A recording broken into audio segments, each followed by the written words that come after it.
Bezrat Hashem, secours et dédicacé de Nishmat Aisha, Ruth Batester, Choulin, 60b. Rabbi Shimon ben Pazi, Rami, כתיב, ויעש אלוהים את שני המאורות הגדולים, וכתיב את המאור הגדול ואת המאור הקטון. אמרה ירח לפני הקדוש ברוך הוא, ריבונו של עולם, אי אפשר לשני מלאכים שהשתמשו בכתר אחד. רבי שמעון בן פזי, Paz, c'est la platine. C'est plus cher que l'or. Alors on lui a donné ce surnom. Rabbi Shimon, le fils de la platine. Pourquoi on a donné ce surnom? Quand il était tout jeune, il n'était pas religieux. Il y a Rabbi Yochanan qui est passé, il a vu jouer, il a vu qu'il a du talent.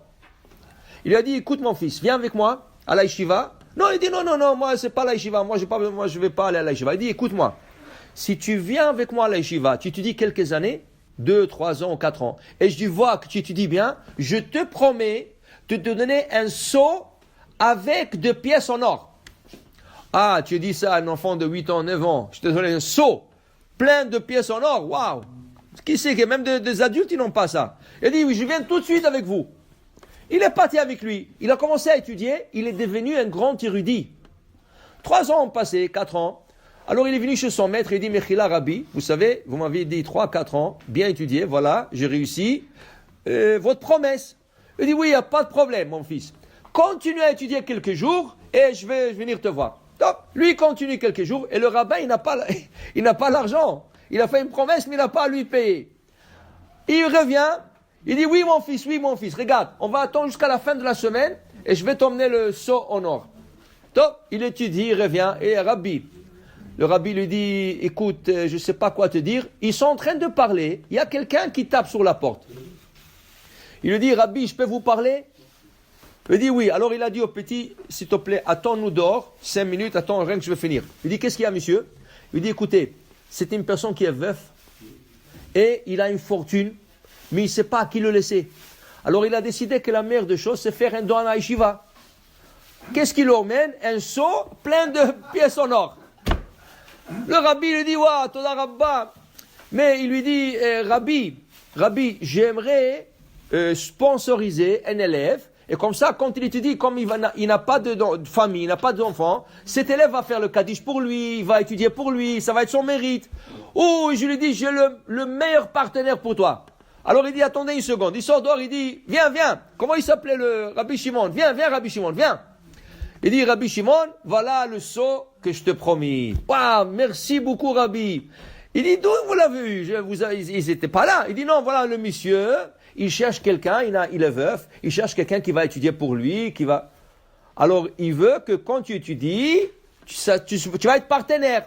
Il dit, Rabbi, qu'est-ce que ça veut dire ça? Ça veut dire que tout ce que je vais étudier, je vais partager la moitié avec lui? Il dit, oui, parce que lui, il va te supporter, et toi? Il dit, non. Non, je ne veux pas. Je préfère de ne pas avoir de partenaire dans l'autre monde. Il lui a rendu le seau. Il a dit, je ne veux pas. L'autre, le veuf, il lui a dit, non, mais s'il vous plaît, mais je cherche quelqu'un comme toi. Je veux que tu prends l'argent. Il commençait à se bagarrer. Un, il dit, je ne veux pas. L'autre, il dit, je te prends. Il dit, je ne veux pas. À la fin, le rabbi, il leur a dit, écoutez, je vous promets tous les deux, tout ce qu'il va étudier ce garçon dans sa vie, pour l'ilou nishmat, ce monsieur, je te promets 100% à chacun. Je vous promets chacun 100%, pas 50-50, 100. Ah, tous les deux étaient d'accord, il a pris le seau. Depuis, il a eu le titre Rabbi Shimon ben Pazi, le fils de la platine, à cause de cette histoire d'or. Parce qu'avec cet or, il pouvait acheter une mine de platine à l'époque. Okay? Alors pour te dire, voilà, ça c'est Rabbi Shimon ben Pazi. Qu'est-ce qu'il nous dit Rabbi Shimon ben Pazi? Il lui dit, la Torah dit que Dieu, le 4e jour, a créé 2 grandes lumières. 2 grandes lumières. Après, tout de suite, un verset plus tard, c'est écrit, et la grande lumière va servir le jour, et la petite lumière va servir la nuit. Rabbi Shimon ben Pazi dit, je comprends pas. Tu viens de dire 2 grandes lumières, et après tu dis la grande, la petite. S'ils sont tous les 2 grandes, il n'y a pas petite. Ils sont tous les 2 grandes. Il dit, oui, qu'est-ce qui est arrivé? La lune se plaint. Elle se plaint à Hachem, elle dit, mais on est tous les 2 grandes. Et comment les gens vont dormir? Et comment avoir le soir? Il y a des choses qui marchent que le soir. Alors, on ne peut pas avoir 2 grandes. Ah, tu te plains, toi, au premier, va te rapetissir, toi. Il a rapetissé la lune. Elle s'est rapetissée. Et là, il y avait grande, petite. Qu'au début, il y avait 2 grandes. C'est pour ça que quand on fait Birkat Alevana, on dit que la lune va retourner à sa taille normale. La lune va retourner à sa taille normale. La taille qu'elle a maintenant, ce n'est pas la taille normale. Elle n'a pas de lumière, il n'a rien. Mais elle va retourner être comme au Bereshit. Okay? Alors la lune, elle a dit, mais Hachem, est-ce que j'ai dit quelque chose de faux? Pourquoi lui avait puni? Est-ce que j'ai dit quelque chose de faux? Qu'est-ce que j'ai dit? On a besoin de la nuit. Regarde, Arvit, tu ne peux pas le faire en jour. Si tu vas avoir deux grandes lumières, il n'y aura que la journée, 24 heures. Ou comment tu vas faire Arvit?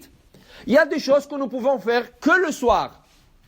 Comment on va faire le kidouche de vendredi soir? Il n'y aura pas de soir. Alors qu'est-ce que j'ai dit de faux? Je n'ai rien dit de faux. Hachem me dit, tu as raison ma fille, tu as raison. Tu sais quoi? Hachem me dit, tu sais quoi? Alors dans ce cas, je veux te donner un cadeau qui s'appelle le calendrier hébraïque.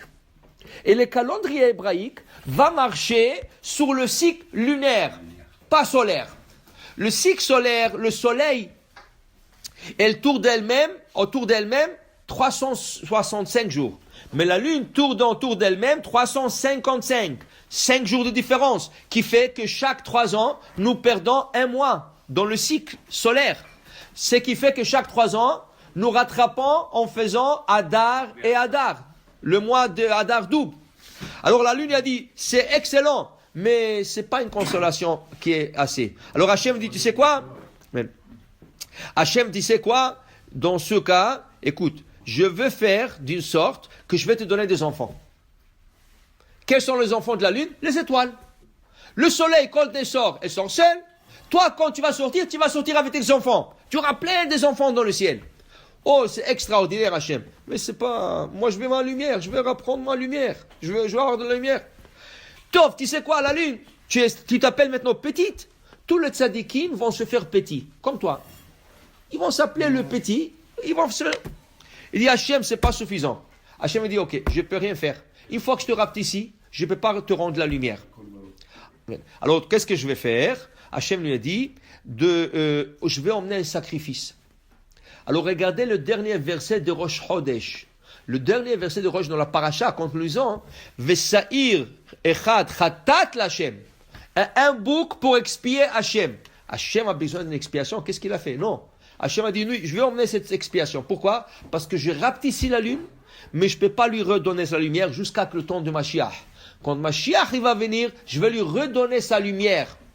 Mais pour le moment, elle restera comme ça. Alors c'est pour ça que la planète de la Lune, c'est une planète obscure. Il n'y a pas. Et qu'est-ce qui fait qu'on la voit grande, petite, demi-croissant? Parce qu'elle reçoit sa lumière du soleil. Ou par rapport à la position vers le soleil, la lumière du soleil, c'est comme ça qu'on la voit. Alors pour dire que ça se restera jusqu'à le temps Mashiach. Amen. Amen.